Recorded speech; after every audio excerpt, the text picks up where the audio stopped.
African swine fever is a viral disease of pigs and wild boar that is usually deadly. There are neither vaccines nor cures. For this reason, it has serious socio-economic consequences in affected countries. The virus can persist for several months in the environment and in carcasses. Curing or smoking pork products does not always destroy it. Humans are not susceptible to the disease, but they can spread it through contaminated clothes or equipment.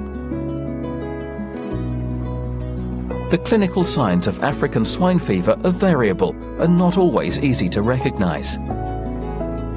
Typically, diseased animals will show some or all of the following symptoms: high fever, weakness and reluctance to stand, vomiting, diarrhea, sometimes bloody, red or blue-coloured skin, particularly around the ears and snout, coughing and difficulty breathing, miscarriage, stillbirths and weak litters. Most of the diseased animals will die within 10 days. Domestic pigs can be infected in a number of ways, including contact with contagious pigs purchased in affected areas, being fed with kitchen waste, contact with contaminated materials, for instance, from people wearing contaminated footwear or clothing. Contact your official veterinarian immediately if you suspect African swine fever has infected your herd. Do not move animals from the farm. Always change clothing and footwear when leaving the farm.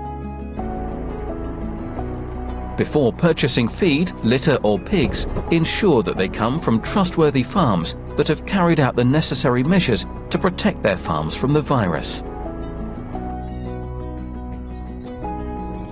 Do not allow your pigs to have contact with wild boar or pigs from other farms. Never feed kitchen waste to pigs.